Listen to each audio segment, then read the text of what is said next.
When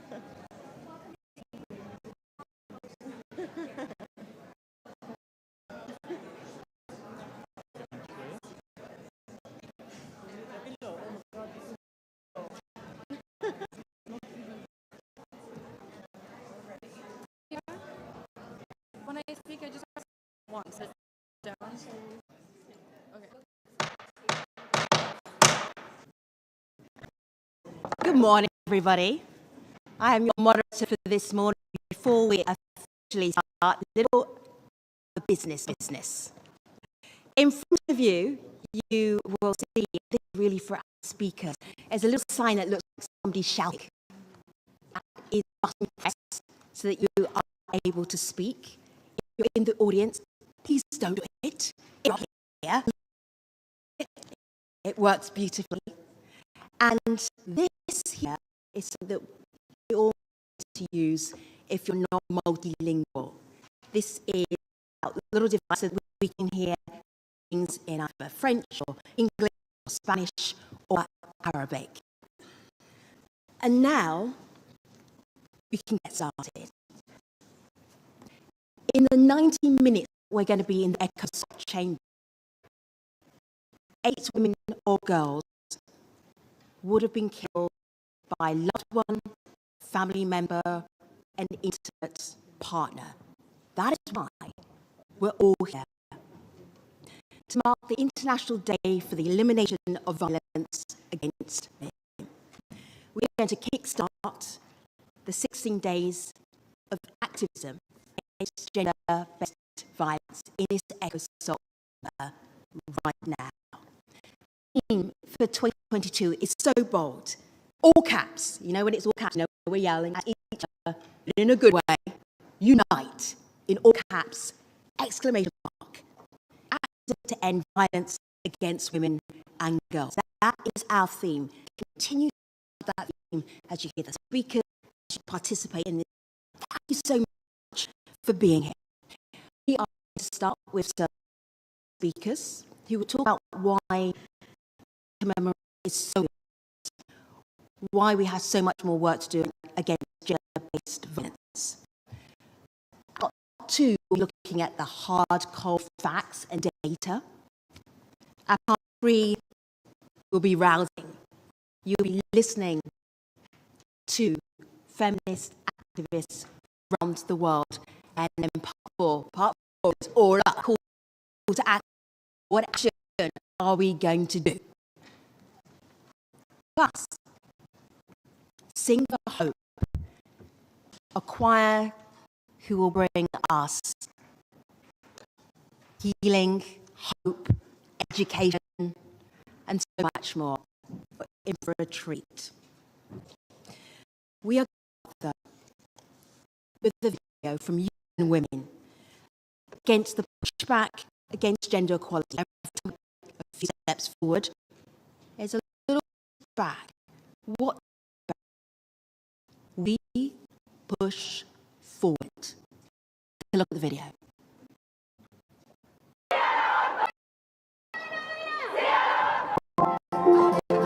In the quest for gender equality, so every step forward is followed by steps back. In the grip of war, global pandemic, and change, the world has become safer for women and girls. Hard-won progress made by rights movements around the world faces a reversal, a pushback. Increased assaults on women's right to make decisions about their own bodies, mounting obstacles to girls' education and leaving, rising cases of disappearances, being killed just for being women.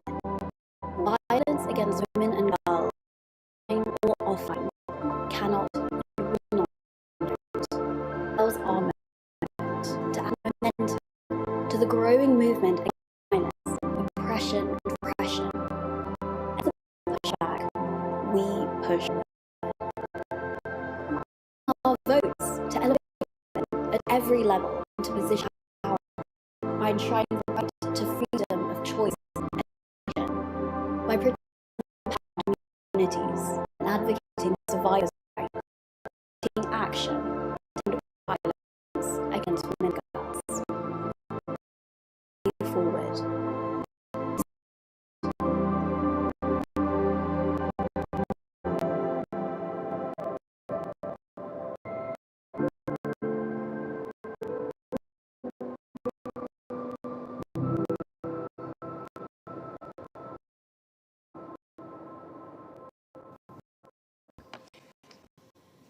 You will hear from Anna, Seema, and Ambassador, and also Executive Office of the Secretary General's Office, and Eritrea. Have you the cabinet? The mic is yours.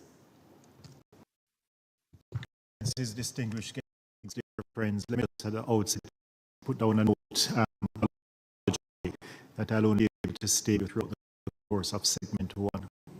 Thereafter, I have to be hasty retreat. But that said, let me just say what a pleasure it is for me to join you for the celebration of the National Day for the Elimination of Violence Against Women and girls. I'm joining you on behalf of the Secretary General. So globally, estimated 736 million women, which is almost 1 in 3, have been subjected to physical and or sexual violence over the course of their lifetime. Violence against women is not only one of the most heinous and persistent violations of human rights, but also a major obstacle to the achievement of the 2030 Sustainable Development. In a world battling with so many crises, some may feel that preventing violence against women and girls can wait until we resolve the world's emergencies. Yet violence against women and girls is a global emergency, and the UN is firmly committed to working with all stakeholders in addressing this with a sense of urgency. The Secretary General has called on governments and the international community to galvanize efforts around our common agenda, which includes emergency response plans and multi-sector investments to tackle violence against women. We invite member states and all stakeholders to unite in solidarity and to work together, as no community or country can solve this challenge by themselves. Let me now read the Secretary General's message. Violence against women and girls is the most pervasive human rights violation in the world. Every 11 minutes, a woman or girl is killed by an intimate partner or member. And we know that other stresses, from the COVID-19 pandemic to economic turmoil, inevitably lead to even more physical and verbal abuse.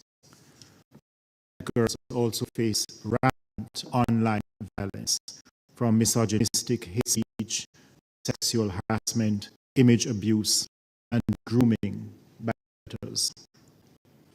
This discrimination, violence, and abuse targeting half of humanity comes at a steep cost. It limits women and girls' participation in all walks of life, denies their basic rights and blocks their equal recovery and sustainable growth our world needs. Now is the time for transformative action that ends violence against women and girls. This means government designing, funding, and implementing action plans to tackle this scourge. It means involving grassroots and civil society groups at every stage of decision making. It means ensuring that laws are implemented so survivors see their rights of justice and support upheld. It means supporting public campaigns to patriarchal norms and reject misogyny and violence. And this year's theme, Unite Activism to End Violence Against Women and Girls, as that theme, it means standing with us around the world who are calling for change and supporting survivors of violence. I call on governments to increase funding by 50% to organizations and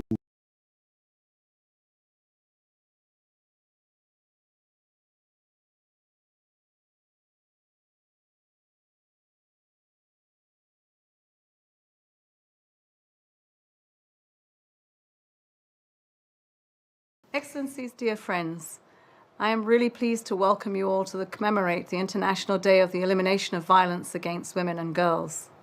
We are together to recognize those at the forefront of our efforts to eliminate violence against women. 5 years ago, the Me Too movement gave us hope that the time had come at long last to end sexual exploitation and violence against women and girls once and for all. Feminist movements around the world catalyzed change and called for equality and justice. Women have raised their voices to advance peace in their homes, communities, societies, and countries. They denounced violence against women in the context of COVID-19. Women human rights defenders, many of them indigenous, have been leading our efforts to protect the environment and their livelihoods. Many have lost their lives. Excellencies, despite widespread mobilization, greater awareness, and advances in policy and legislation in many countries, we are not moving fast or far enough. In fact, we're sliding backwards and leaving millions behind. Last year alone, 5 women or girls were killed every hour by someone in their own family. 1 in 3 women continue to experience some form of violence throughout their lifetime. The global context of cascading conflicts and crises is only making matters worse. Even in areas that promise to advance equality, we confront misogyny. Perpetrators of violence have found powerful allies in digitalization and technology. Women in political leadership roles are among the most severely affected by digital violence, harassment, and abuse. Excellencies, ladies and gentlemen, we have a huge role to play in preventing violence against women and girls. The EU-UN Spotlight Programme, together with our Unite campaign, is generating transformative results. This year's theme, Activism to End Violence Against Women and Girls, calls on all of us to take action. Listen to survivors, strengthen protection and prevention, end impunity, resist the rollback of women's rights, promote women's leadership. The He for She movement amplifies the role and responsibility of men and boys to take action against negative gender stereotypes and behavior. Together, let us nurture a culture that refuses to tolerate abuse anywhere, in any form, once and for all. Thank you.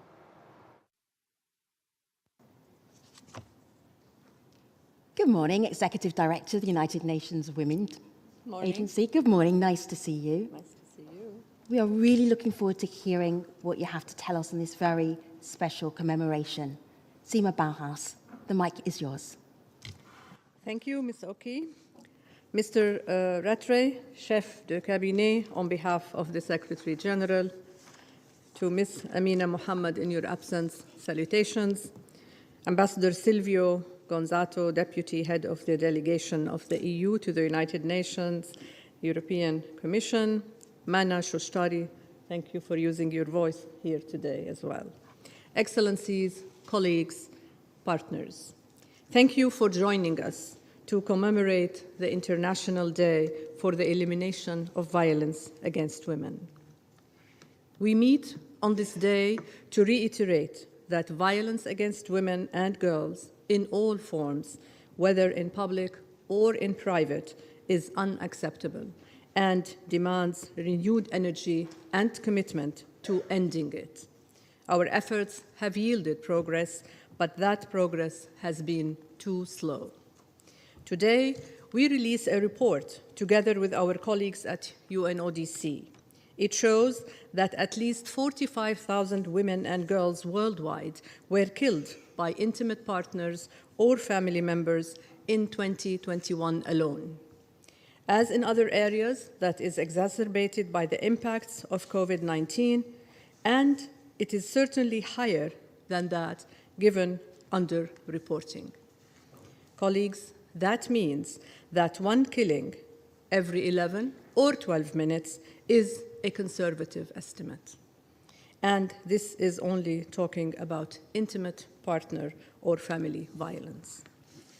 It does not account for the violence women face for using their voice and agency, for violence against women political leaders and women human rights defenders. More will die as we sit here today. They are dying as we speak. Excellencies, this is an emergency. We must do things differently. Our report highlights that the critical role of women's rights organizations, their complementary role with national authorities, in particular in making sure marginalized women are not absent in data. These organizations provide a lifeline to survivors through critical emergency support, access to shelters, as well as psychological services. They do so in the face of inadequate resources and support. Sometimes they themselves face the threat of violence for what they do. Let us pause to celebrate them today. We hear them and we tell them, we hear you, we see you, and we stand with you. Colleagues, much of the progress we have made is a direct reflection of their efforts and advocacy. This includes stronger laws and policies, such as the 57 countries home to 2.5 billion women and girls, which put in place national action plans and strategies to end violence against women and girls over the past year. The 69 countries that ensured that quality support services are accessible to survivors. The 43 cities that produced new data on the prevalence of sexual harassment against women and girls in public spaces. None of this would have happened without strong partnerships with women's rights organizations. This must not only be applauded, it must be encouraged, enabled, and taken to scale. Excellencies, these achievements reflect crucial investment, such as the EU-supported Spotlight initiative, which has provided some $145 million to drive partnerships with civil society and grassroots organizations. The UN Trust Fund to End Violence Against Women has been an essential source of support to hundreds of civil society organizations worldwide. Since its establishment, it has awarded some $200 million to over 600 initiatives in 140 countries. Today, it launches its 26th call for proposals with a focus on violence against women and girls in crises. These vital investments are sadly exceptions that prove a rule. Just 1% of gender-focused aid from governments is provided to women's CSOs. In my role, I often hear member states reiterate the value they place upon civil society organizations. It is important that this is reflected in funding decisions and that we increase avenues for multi-stakeholder partnerships and spaces for voices of young women. The Generation Equality Forum Action Coalition on Gender-Based Violence has become a crucial platform for action and advocacy. It models an approach that gives civil society and youth equal voice in finding solutions alongside the government and the private sector. I wholeheartedly echo their call for a 50% increase in international funding to women's rights organizations and movements by 2026. Excellencies, colleagues, as we start the 16th days of activism, allow me to highlight 3 concrete priority actions inspired by the lessons of the past decade. They are founded on the assertion that women's organizations are the proven best hope for a better, free violence for women and girls.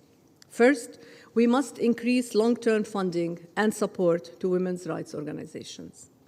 I invite partners and stakeholders to make commitments through the Generation Equality Action Coalition on gender-based violence and donations to civil society organizations through the UN Trust Fund and support for the Spotlight initiative.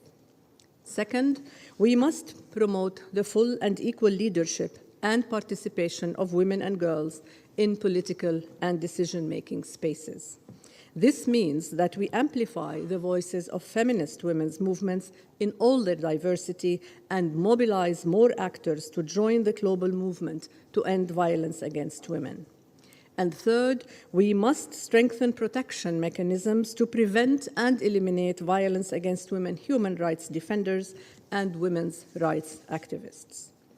That women face violence for speaking out against violence is degenerate. It demands not just our condemnation, but our action.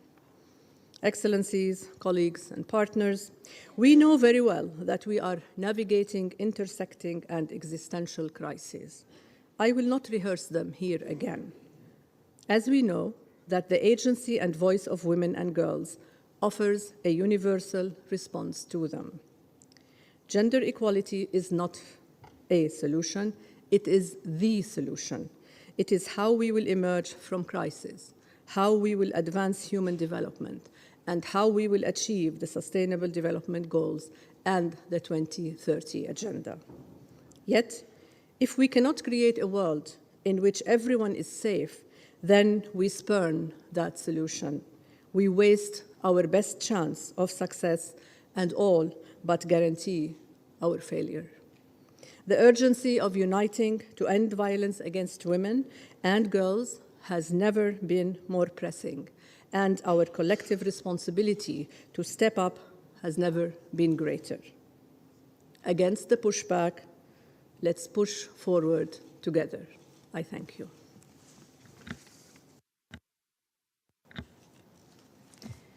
Excellency Ambassador Gonzato, it is so good to have you here. Welcome. The Ambassador is the Deputy Head of the Delegation of the European Union to the United Nations. Thank you, Femi. And apologies for not finding a piece of orange clothing in my wardrobe. I had to resort to this miserable pin, but believe me, inside in my heart, I'm orange all over. Chef de Cabinet, Madam Executive Director, Excellencies and dear friends, if there's something that I, as representative of the European Union, am proud of, it is the Spotlight Initiative, the most comprehensive effort to end all forms of violence against women and girls.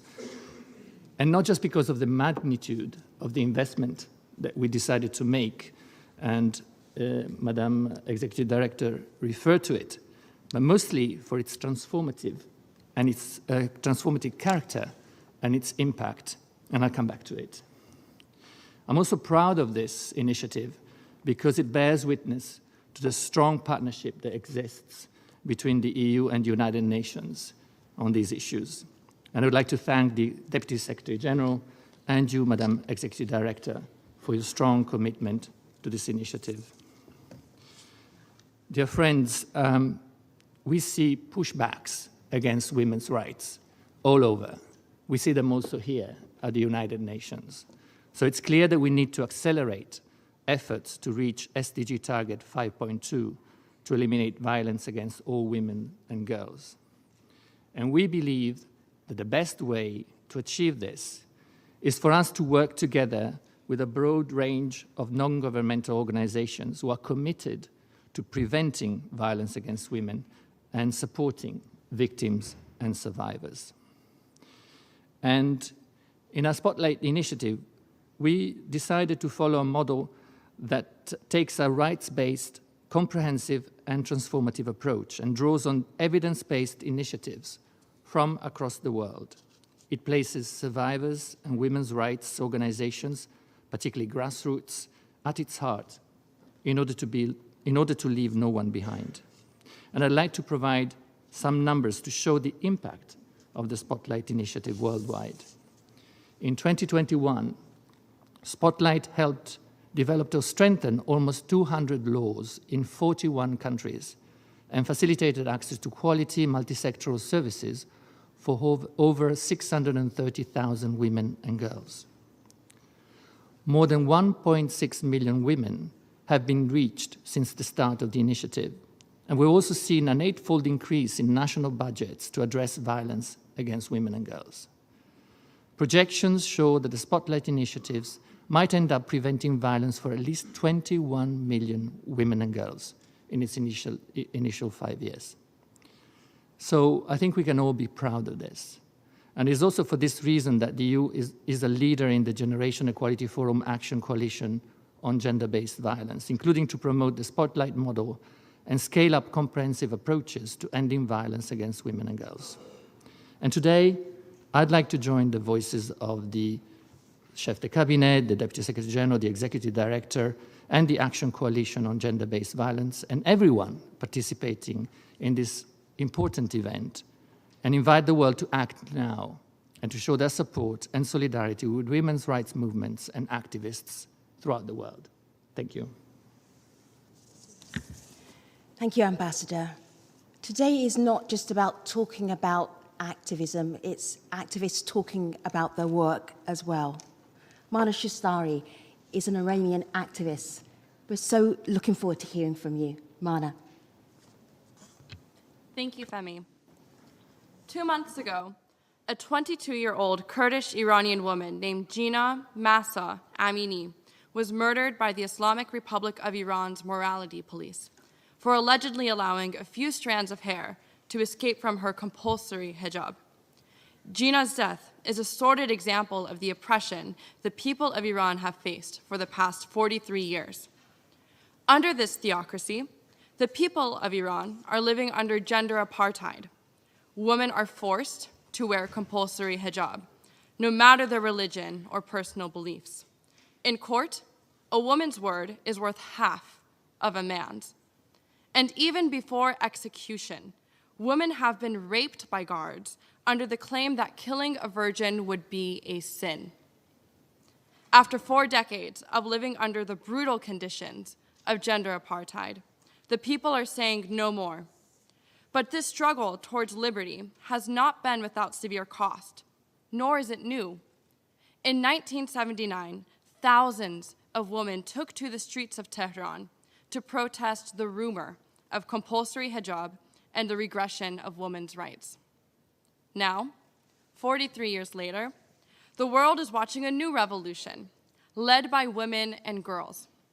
Iranian women and girls are leading this revolution with the bravery of a lioness who is making her way towards the sun. And in the horizon, freedom, self-determination, and gender equality are well within view.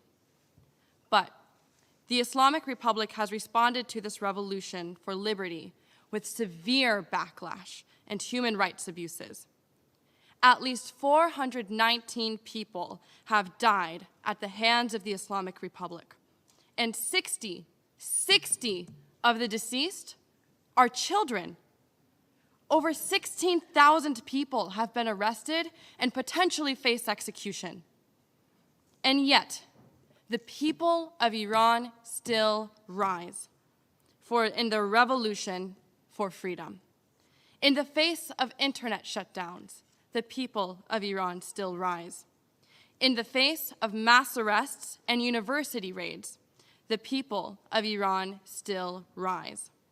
In the face of batons and bullets, the people of Iran still rise.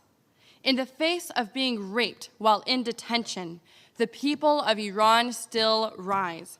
And even in the face of torture and execution, the people of Iran still rise. And even when joining a protest or even simply taking a walk on your street could mean being a victim in a massacre, such as the massacres that have taken place or are currently underway in Zahedan, Mahabad, Javanrud, Bakun, and Piranshah, the people of Iran still rise. And so I ask, will you rise to the occasion? There is a role for all of us to play.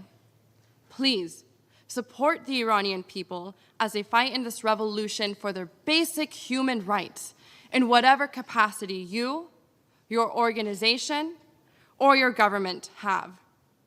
Everyone has the responsibility to act against gender-based violence and oppression, wherever and whenever we witness it.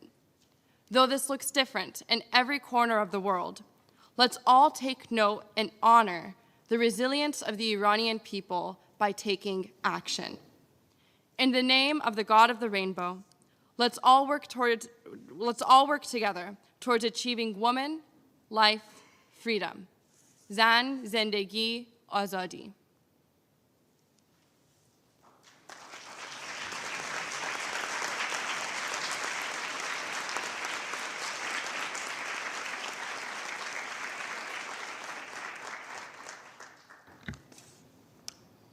Thank you, Mana. Thank you, Edie. Thank you, Chef de Cabinet. Thank you, Ambassador. I'm going to ask our high-level speakers to now take a seat on a lower level so our program can continue. Thank you very much. Appreciate you. Music is an international language that we all speak, or we at least all understand. Sing for Hope is an arts organisation, and their mission is to uplift, to unite, to educate. They are going to be performing 2 numbers for us today. And I want you to listen very carefully to their first number. It's a traditional gospel song from 1867, so you might recognize the music, the melody, but what I want you to listen to very, very closely indeed are the lyrics. The lyrics were written especially for us for this commemoration today, to mark the International Day for the Elimination of Violence Against Women. Please welcome Sing for Hope, performing Down to the River to Pray.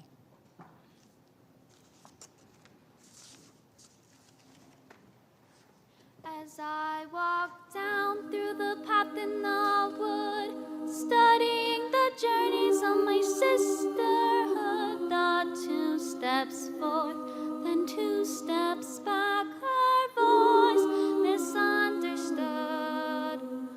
Oh, sisters, let's all rise, no more fear, let's all rise. Oh, sisters, let's all rise, rise up for you and me. As I walk down through the path in the wood, studying the journeys of my sisterhood, in grips of war and desperate cries, her voice misunderstood. Oh, mothers, let's all rise, no more fear, let's all rise. Come on, mothers, let's all rise, rise up for you and me. As I walk down through the path in the wood, studying the journeys of my sisterhood, the girl whose life is pushed aside, her word misunderstood. Oh, daughters, let's all rise, no more fear now, let's all rise. Oh, daughters, let's all rise, rise up for you and me. As I walk down through the path in the wood, studying the journeys of my sisterhood, the strength to bear, the pain to endure, less form misunderstood.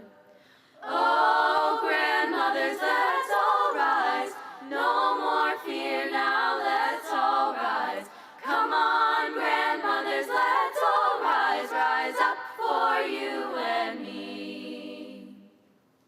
As I walk down through the path in the wood, studying the journeys of my sisterhood, we work for less and care for more, a shadow misunderstood. Oh, women, let's all rise, nurse, aide, and teacher, the brave all rise. Oh, women, let's all rise, rise up for you and me. As I walk down through the path in the wood, studying the journeys of my sisterhood, and we will pass our stories down with love, strength, trust, and good.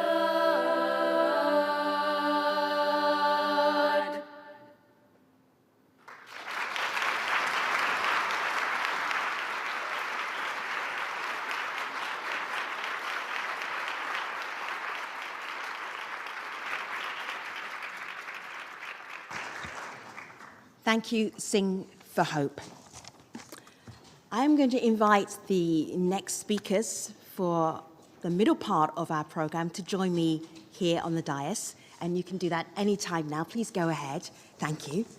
And it gives me an opportunity to really talk about where we are with gender-based violence against women and girls. And since our pandemic started in 2020, the numbers of women and girls affected by gender-based violence has gone up. But we truly need to understand what those figures are, what those numbers are, to really get to how do you push those numbers back. The UNODC and UN Women, for the very first time, have worked together on a new report, a publication that is out today, which is about gender-based violence against women and girls. And I really want to start this section of our program with Ghada Fatih Wali, the UNODC Executive Director, and she joins us via video.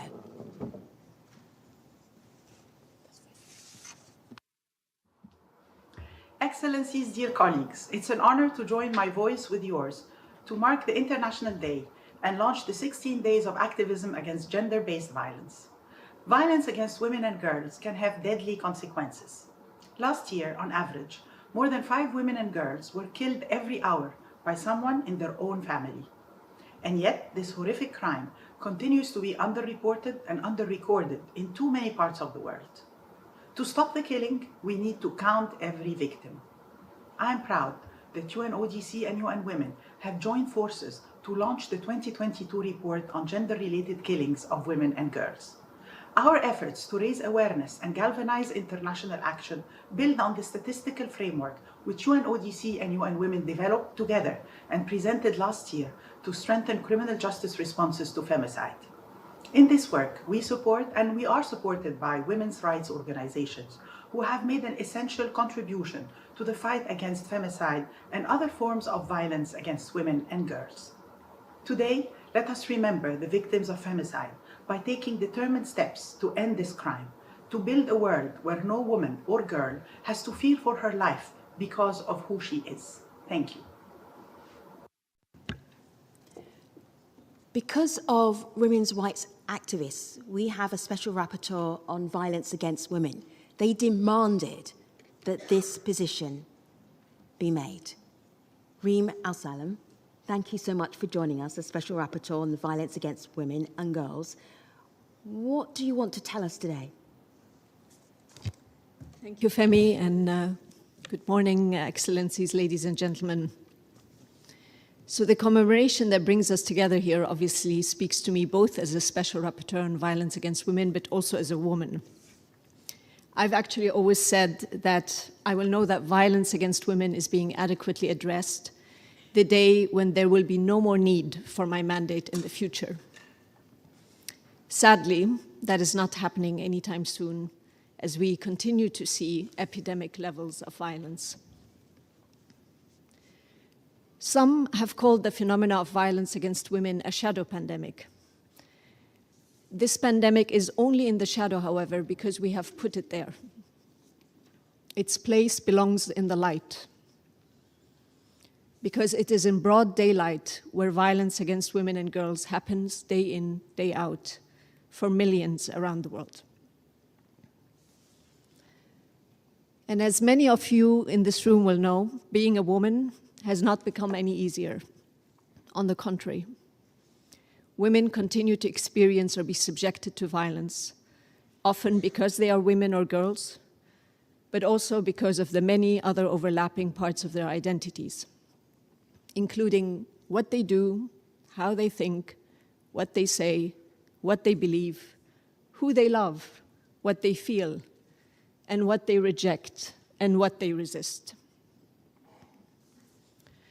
Violence against women is so pervasive and widespread that, as every woman here will know, we have built a compass, an internal compass, to try and assess and recognize risks and navigate violent spaces that we inhabit on a daily basis so that we can come out of them with the least amount of harm, still often failing at reducing the harm or even staying alive.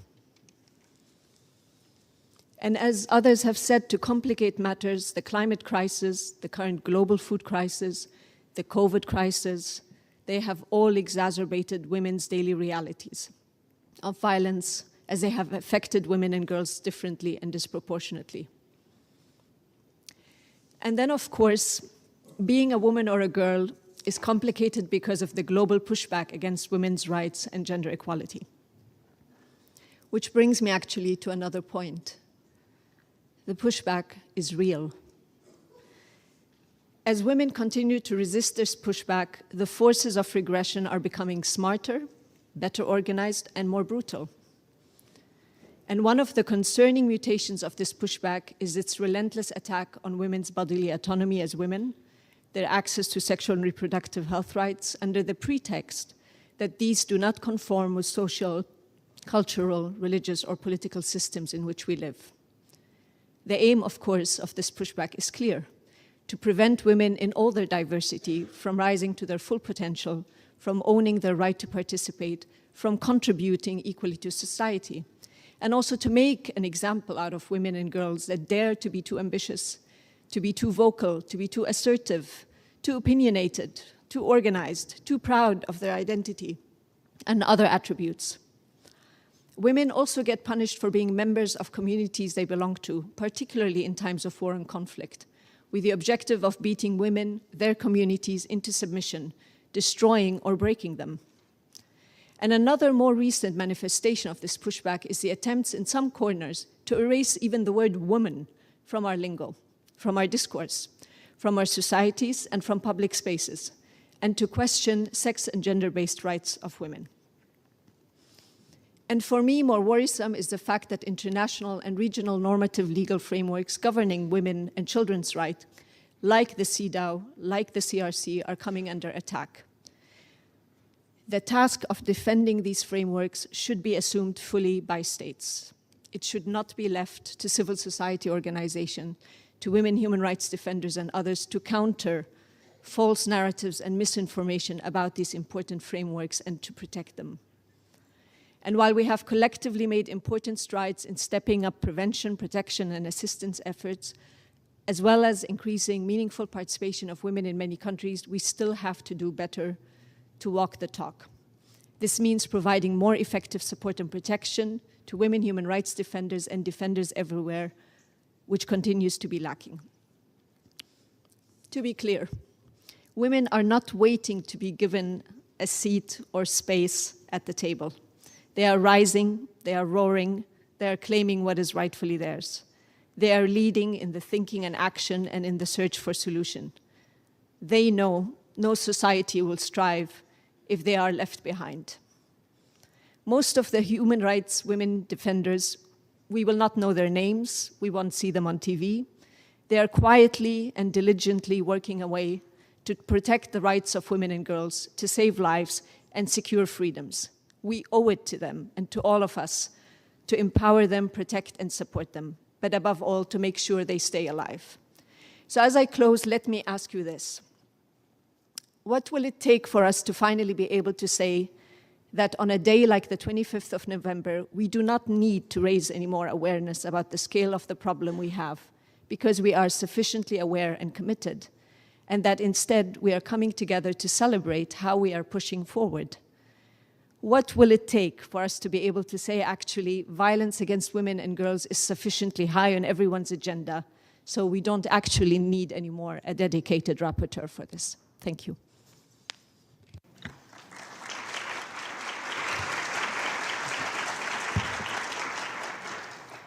Women's human rights defenders, women's rights activists, many risk their lives and lose their lives because of the work that they do. We are just going to spend 1 minute remembering the activists, the defenders who lost their lives. Would you please stand?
Thank you.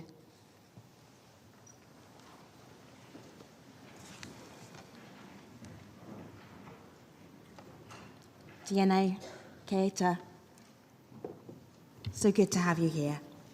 UNFPA Deputy Executive Director. Thank you so much, Femi. It's an honor to be here. Madam Executive Director of UN Women, dear Sima, Ambassador from the EU, Special Rapporteur, dear Reem,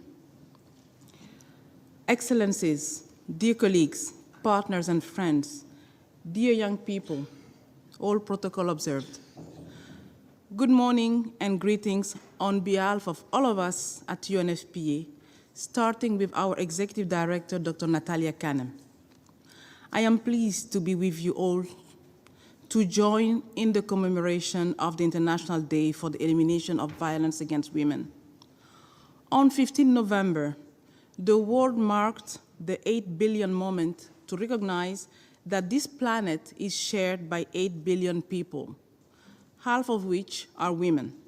And yet, violence against women and girls remains one of the most prevalent and pervasive violations of human rights in modern society.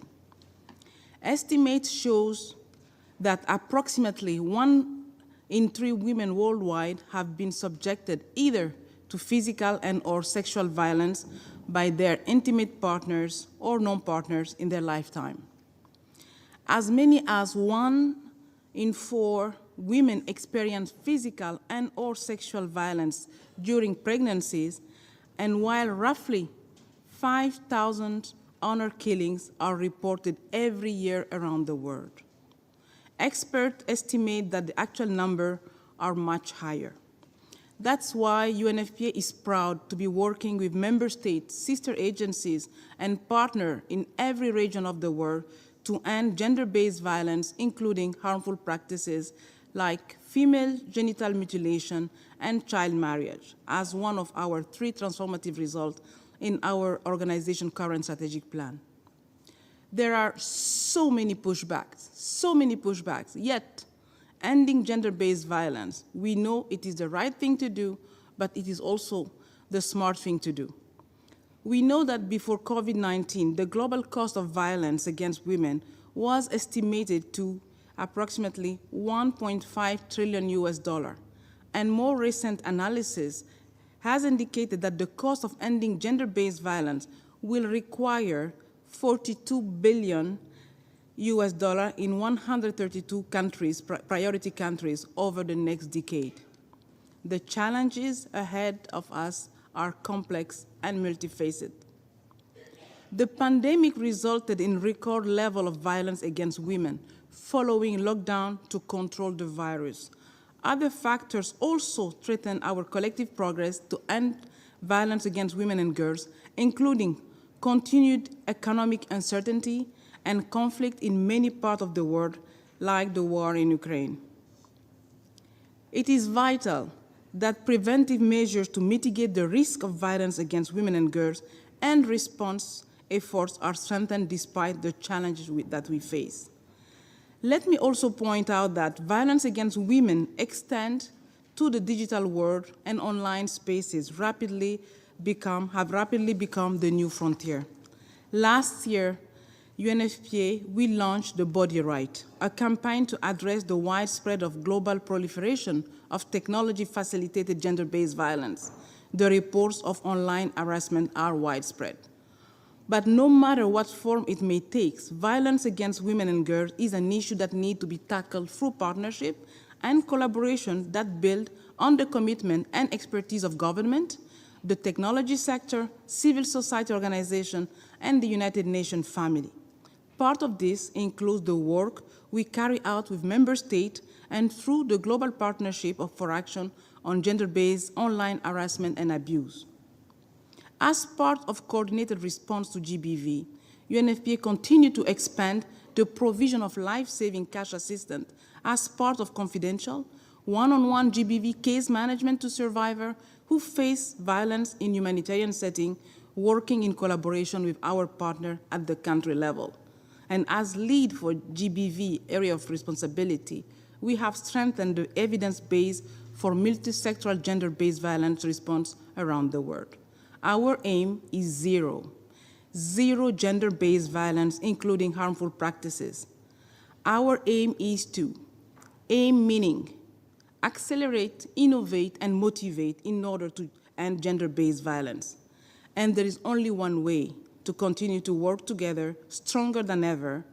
As Natalia Kanem would say, adelante, the march continues. Let's stand up for every girl and every woman. I thank you.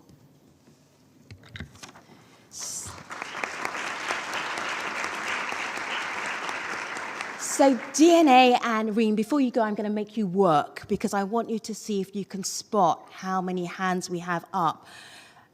Do you know the UN Trust Fund to End Violence Against Women? Put your hands up if you're already aware of it.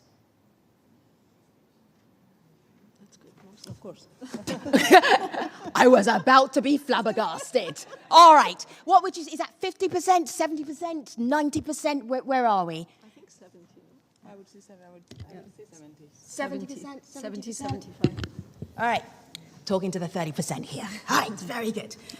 The UN Trust Fund to End Violence Against Women is one way that civil society can be supported in their work to end gender-based violence. You may have heard and remember Seema, the ED of UN Women, talking about the fund. So the UN Women is about to look at the 26 looking at applications. If they're from civil society, if they also involve intersectionality, that is all good. I want you to hear a little bit more about the UNTF. You can also go to the UNTF website and dig a little bit deeper and find out maybe how your work can be supported. But first, let's take a look at the UNTF video. DNA, Reem, thank you for joining us. Thank you. We appreciate you. Thank you. Here's the video. For decades, feminist movements around the world have made life-changing impact on generations of women and girls, whether by economically empowering them, changing attitudes that discriminate against them, or transforming education and social policies so they can make their own decisions about their bodies and their lives.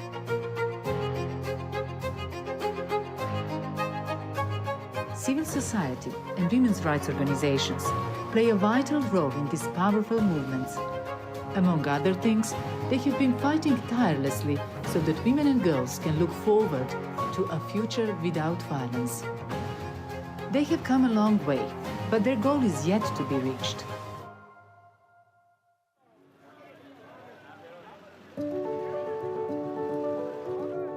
We know that the world's feminist movements are joining together, and that means we know it is possible to prevent violence against women and girls.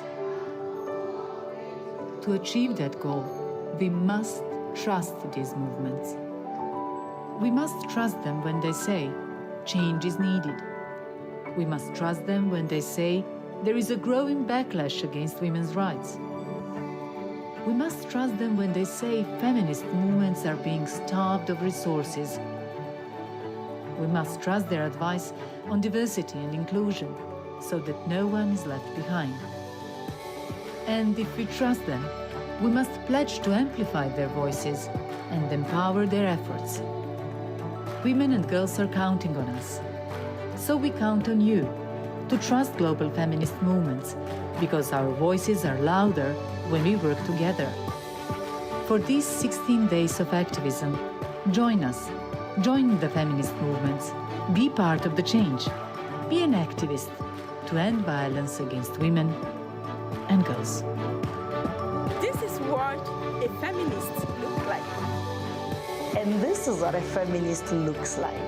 This is what a feminist looks like. This is what feminist looks like.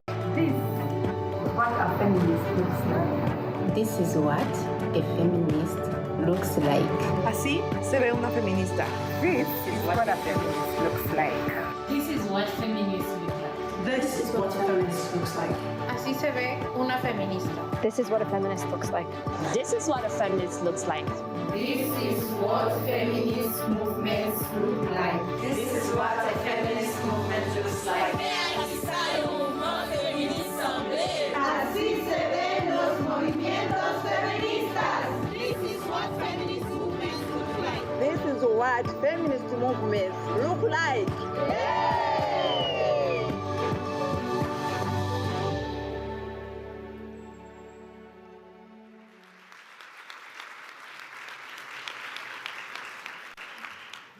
And this is what a feminist movement looks like.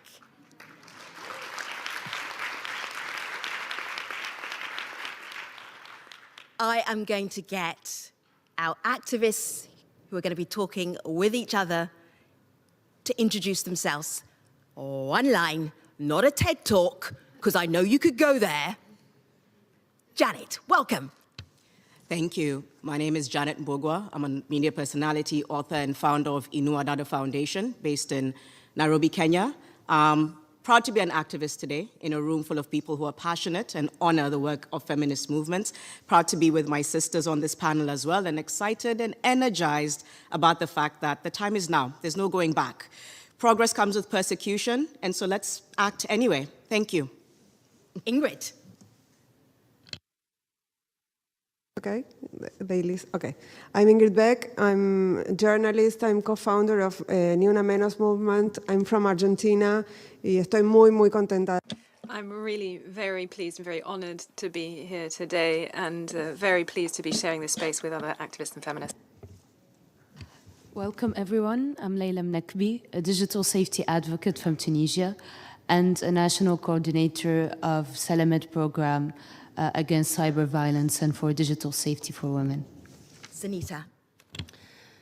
Hello everyone, I'm Sunita Alizadeh. I'm an Afghan raptivist. Using rap music to do my advocacy work to help end child marriage. So good to have all of you here to have a conversation, but we're going to start with Professor Charlotte Bunch. Charlotte, one-line introduction. And then I really want to hear about November the 25th, because you're going to give us a little bit of context for why we are actually here today and why we have 16 days of activism starting on November the 25th. Hello, Charlotte. Okay. I lost my voice for feminist activism, but I'll do my best. It's a great pleasure to be here for this anniversary, enjoying these amazing calls for action and resources. Thank you to the previous panels. Let's just do it. And I want to talk about how this anniversary really started with feminist activists, first in 1981 in Bogota, Colombia, at the first Latin American and Caribbean feminist encuentro. Women called for this day, which is also the anniversary of the brutal murder of the Mirabal sisters by the Trujillo dictatorship in the Dominican Republic. And a decade later, we at the Center for Women's Global Leadership, with our civil society partners, chose to make this the founding of the 16 Days of Activism campaign, precisely because we wanted to open with a focus that showed the link of violence against women to Human Rights Day, December 10th. And it was 16 days. And our goal as we campaigned for this and spread it around the world was to get the United Nations to establish an International Day on Violence Against Women and to adopt the 16 Days campaign, which they have done in splendid form. So I thank you all for being a part of this day and for helping us to build a movement that shows how women's rights activists have helped to put violence against women on the global agenda. It's hard to imagine when we hear the speeches today that at the first International Women's Year Conference in Mexico City in 1975, and even in the CEDAW Convention, there is no mention of violence against women. That was not even speakable in the UN context. It took over 2 decades of grassroots organizing, protests, speak-outs, regional and global networking, like we'll hear about today, for women's movements to break the silence surrounding various forms of violence against women, exposing it to the powerful analysis of understanding violence is a mechanism of control to enforce and keep women's place and their bodies as they have been defined patriarchal in the family, the workplace, on the streets, and of course as a weapon of war.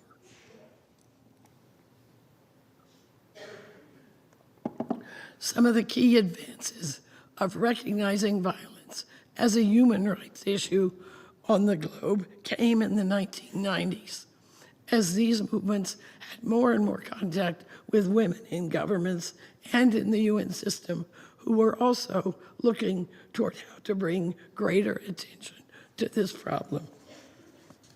I note the Vienna World Conference on Human Rights in 1993 is the first official recognition of violence against women as a human rights issue. Imagine it was not even seen as a human right. And that came from the work of a global campaign for women's human rights that also called for the special rapporteur. And as you've heard from Rima Salam today, the amazing work that the rapporteur has done since 1994. Cairo played a role, but also the culmination of this was in the Beijing conference, where its platform is shaped around human rights and has a chapter on violence against women, women in armed conflict, the girl child, and what governments, UN, and civil society need to do to end violence.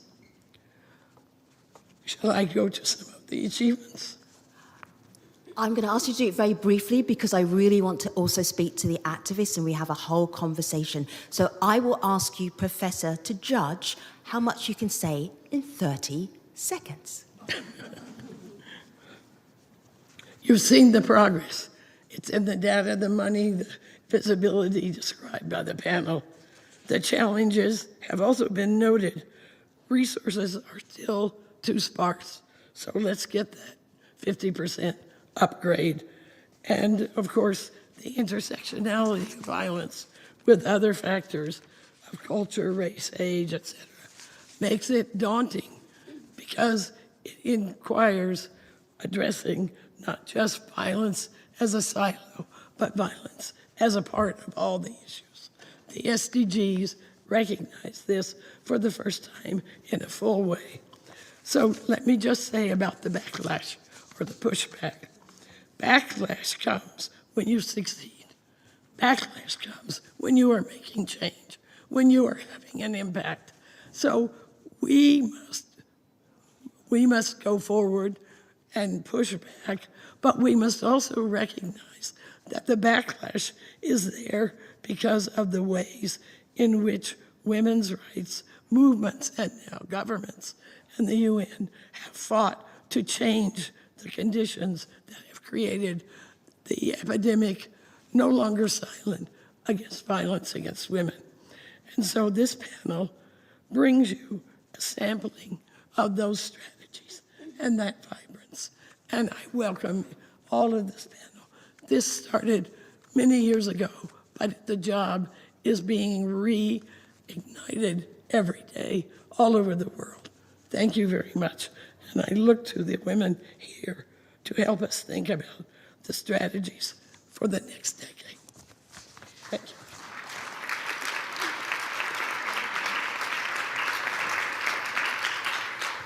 Thank you, Professor Charlotte Brunch, Founding Director of the Center for Women's Global Leadership and Distinguished Professor in Women's and... Can you help me finish my sentence? Women's and Gender Studies. Gender Studies. Thank you. At Rutgers University. Thank you so much. Appreciate you. I'm making your last little bit of voice, making it work there for me. All right, so Ingrid, in Spanish. Yes. Ni una menos. One less. It's an organization that you founded 5 years ago. Will you tell us in Spanish the achievements? Yes. Please. En 2015, 2 years before the explosion of Me Too, Ni una menos, not one less, was born in Argentina, a massive march of women in Argentina against the femicide that was going through the roof. On the 11th of May of 2015, at 1 in the afternoon, on Twitter, the media agenda was changed, as well as the history of many countries in the region and the political history of the country. The tweet went as follows: artists, business leaders, social workers, women, all of us, aren't we going to raise our voices? We are being killed. That tweet, written by Marcela Ojeda, a journalist, was like a screech of despair, claiming that we put an end to machista violence. Ni Una Menos was the first great mobilization for the rights of women and the most cross-cutting one that we have in our memory. This is how it came about, and that was the plan. The public conversation that followed also included men, children, boys, girls, teenagers, people of all ages. Since then, Argentina has been transformed, and many other countries, the way that we think about gender-based violence and femicide is a direct consequence of the inequality between men and women. We're talking about crimes that in Latin America and the Caribbean reach astronomical figures. This was the beginning of a movement that has since grown. It has actually become the green tidal wave, and we have built a number of women's networks. Abortion has now been legalized, and this green symbolizes our commitment. There have been many steps forward in civil society and public policy, and today we are here, all of us who have participated in this violent reaction against defenders of human rights, against women who have a public voice, against public activists. A colleague from Brazil put on a hat with a slogan that I think is very effective. Exhausted feminist is what it said. Many of us are afraid due to threats and attacks, and Ni Una Menos has taught us all that we're all capable of bringing about transformation. We need to think about the strategies, as Charlotte was saying. We should work on our experiences and build our network and strengthen our network so that we can continue making progress. There are meetings, and they help us remember that we're not alone. Thank you.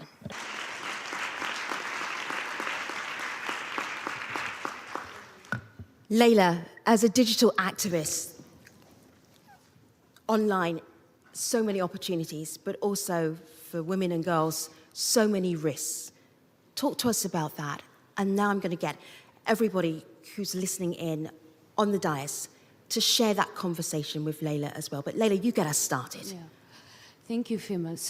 Since the civic space is becoming smaller and smaller due to oppressive regimes and censorship, the internet has presented itself as a new way for us to speak our minds freely and to express our bodies. However, with every opportunity comes high risk. It is true that the internet and this digital space is a democratic way of doing our campaigns, of making us reach a wider audience and making more inclusive campaigns, as well making the room for new channels of transnational solidarity, which we experience in the COVID-19 pandemic. However, as many female activists reported, the more we become visible, the more we are subject to hate. Let's not forget that the digital space is an extension of the offline world, and it mirrors the same way the patriarchy and the misogyny that we experience. And it becomes, the hate and the trolling becomes more amplified when the aggressor is behind the screen and making fake accounts and making mass defamations. And it's even more intricate for activists when we live under oppressive regimes.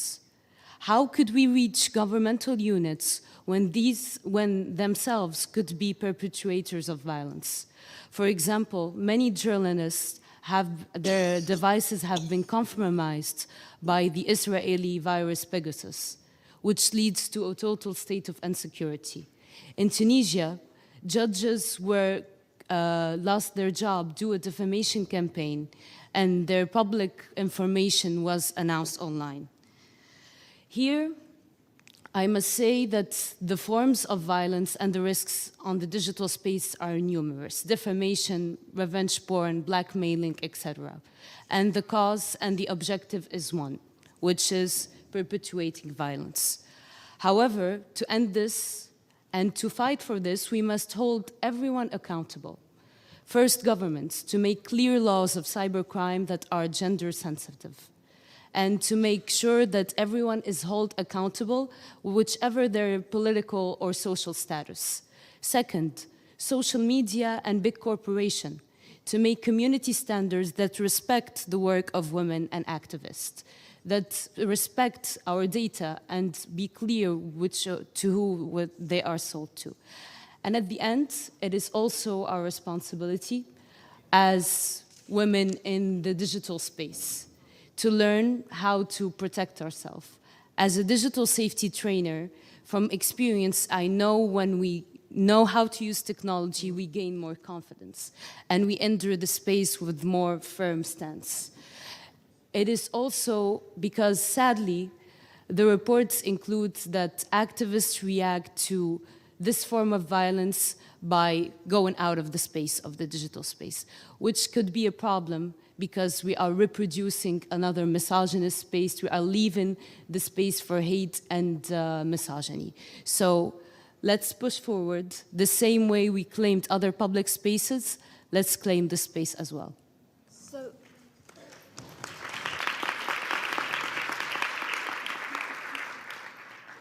I'm going to ask you to hold your applause and then do so much applauding at the end that they're going to be wondering at the other end of the building what is going on in the ECOSOC chamber.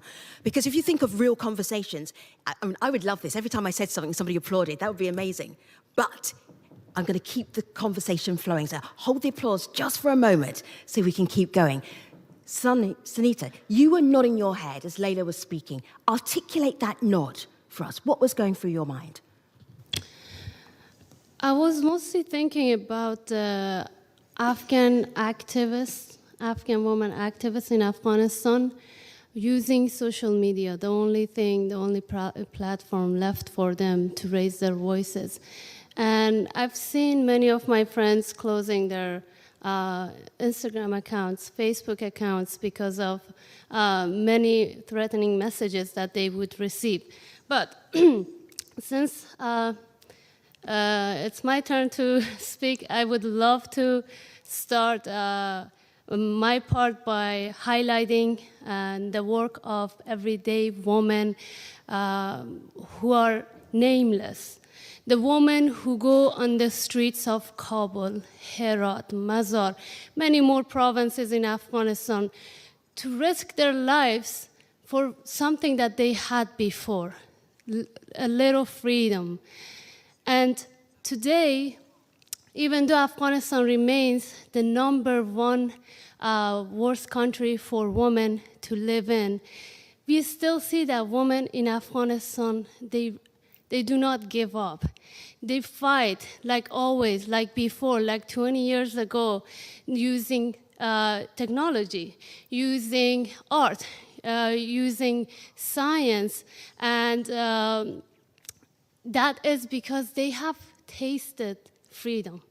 And now that they know what freedom tastes like, they will not stop, they will continue. And you know that under the Taliban's regime, freedom comes, but with a very, very heavy price. Just a few days ago, Zarifa Yaqoubi her colleagues, her friends, her family members, they were all threatened. And some of them were arrested by about 40 Taliban members. And that is because they're activists. They're advocating for humanity, for women's rights. I want the world, the Taliban, know that Afghan women who come on the streets, who come in the heart of the Taliban, screaming, calling for their rights, they will not leave the front line until they get what they came for, a life chosen by their own, a life of their own choice. And the way I think we could help them is, you know, every day these women risk their lives on the streets. It's for something. They want to tell us something. They want us to hear their names, share their stories. So it is my responsibility, your responsibility, everyone's responsibility to carry those stories on. And I believe once they have a face, once the world knows them and the stories, it would be harder for the Taliban to target them because they believe that you are there watching out for them. It would be harder to harm women or kill them. So I hope you stand by them. I think this really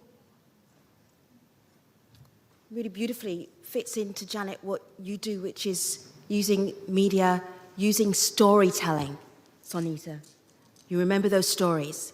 Powerful things can happen. Janet, this is a platform for you to get your message out. Tell us more. Yeah, it's incredible, you know, hearing what Leila and Sonia and Ingrid and everyone here have said.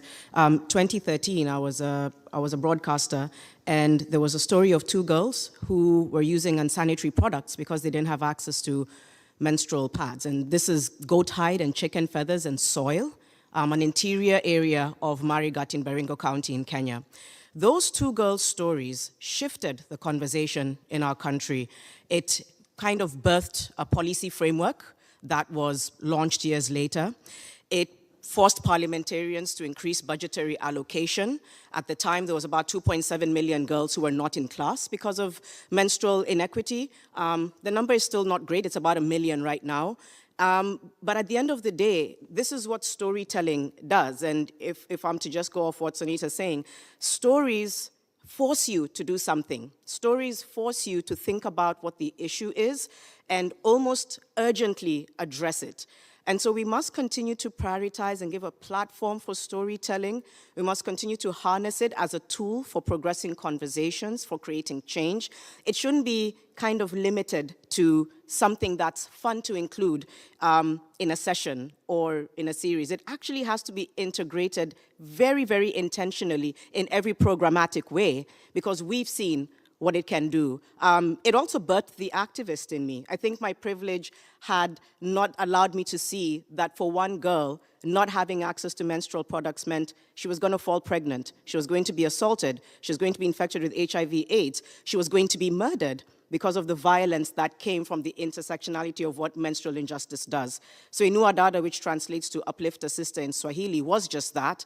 And years later, we've been able to create a safe space, one at the coast and one in the center where we serve in an informal settlement in Nairobi, simply because of those two girls' stories. We're now reaching 1,000 so individuals because of storytelling. And so I'm a very big proponent of it as a content creator, as a media person, as an author. I also did a book around it. But I just think we have to integrate it now more than ever, because it gives us a window into the bigger issues. And in many ways, it also gives us the solutions to the issues that we talk about here. You just heard a little bit of how activism can help end gender-based violence against women and girls. A little practice that I want to share with you. If my hands are down here, this is polite applause. The higher up my hands go, the louder the applause is. There can even be cheering, depending on where my hands end up, because this applause is for our feminist activist panel. Thank you.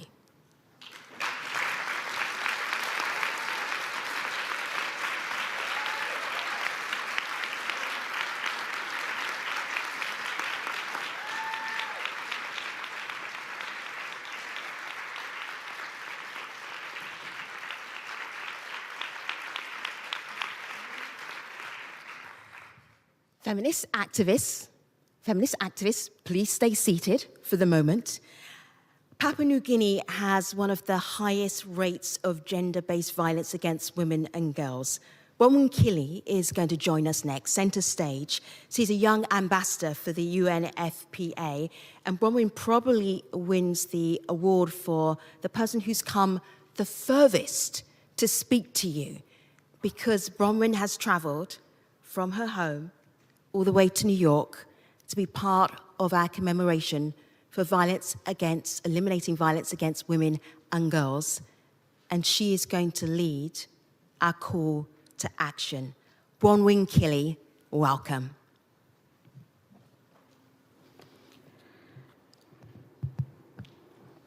Madam Executive Director for UN Women, Madam Deputy Executive Director for UNFPA, the Ambassador of the EU to the UN, Excellencies, fellow activists, and colleagues.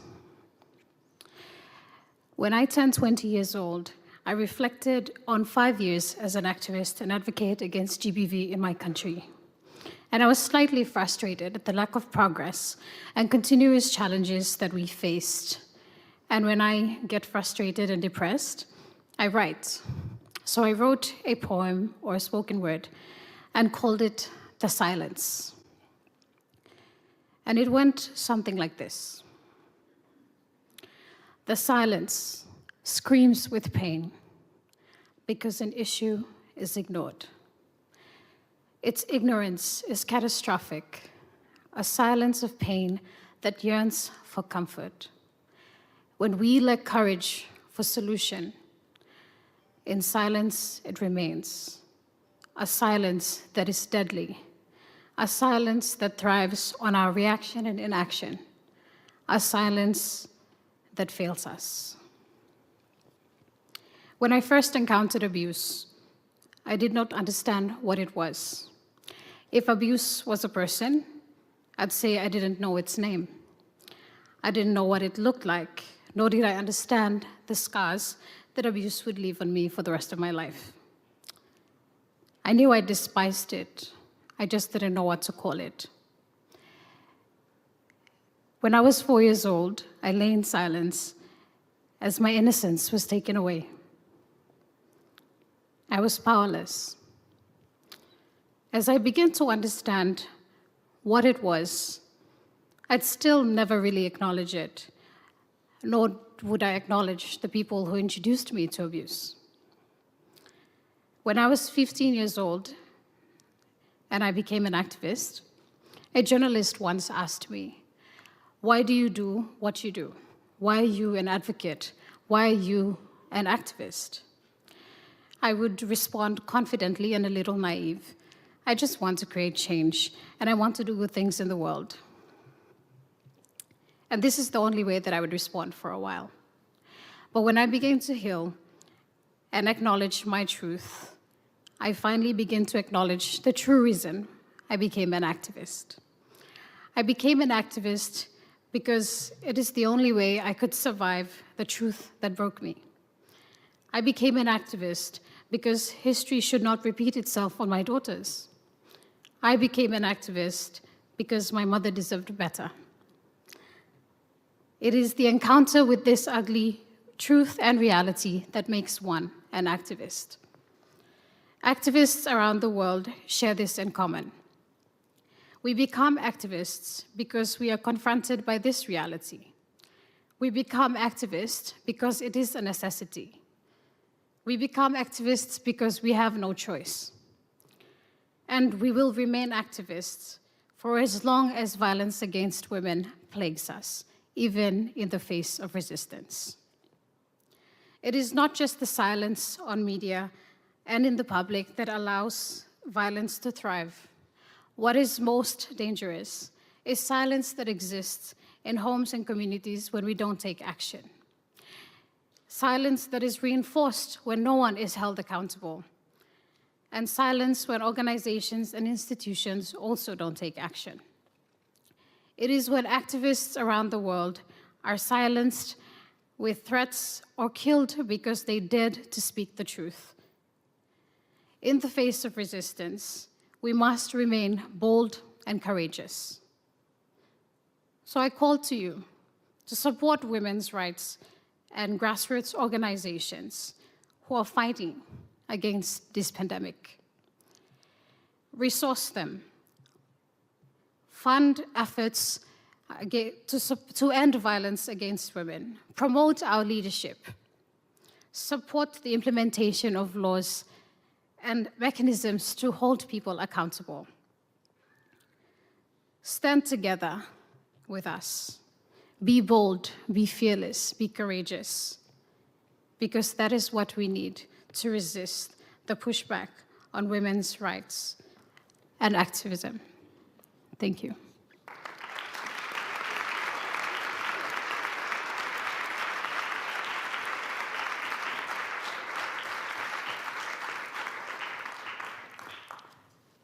We are going to end our program with Sienna, with Delis, Zoe, Miller, Julia. I feel like I'm a teacher calling registration here. Aliana, Sani, Emily, Tyler. Their conductor is Chris Pyro. The Director of Education for Sing for Hope is Sharon Pertle.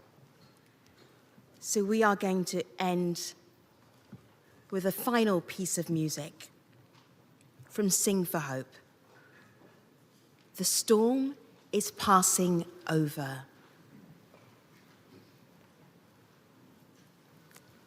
Thank you.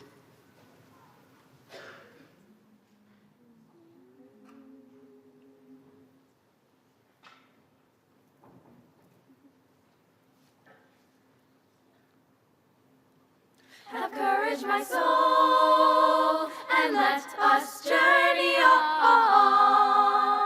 Though the night is dark and I am far from home, thanks be to God, the morning light appears.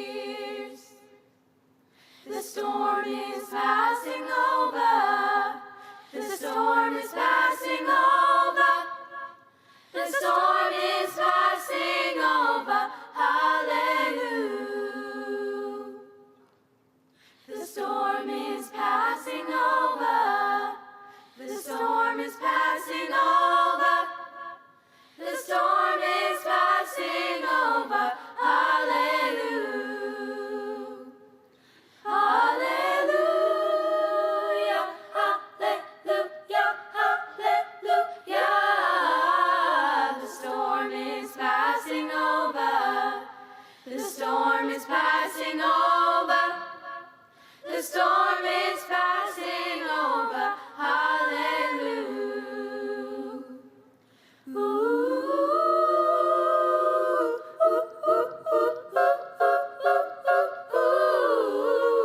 The storm is passing over. The storm is passing over. The storm is passing over. Hallelujah. Hallelujah. Hallelujah. Hallelujah. The storm is passing over. The storm is passing over. The storm is passing over. Hallelujah.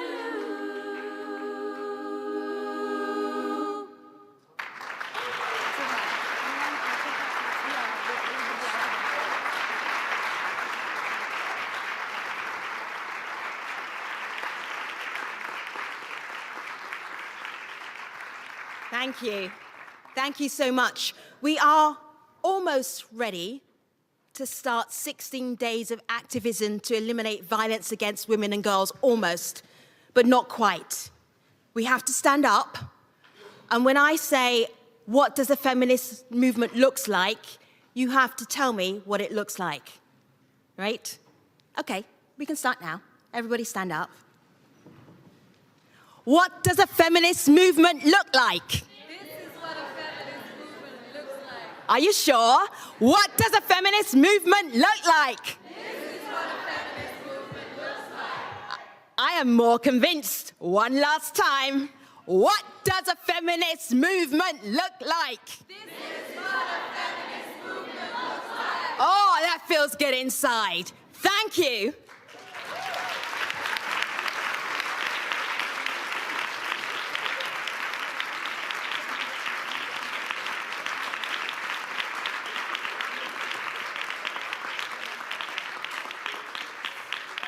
Thank you to all the speakers.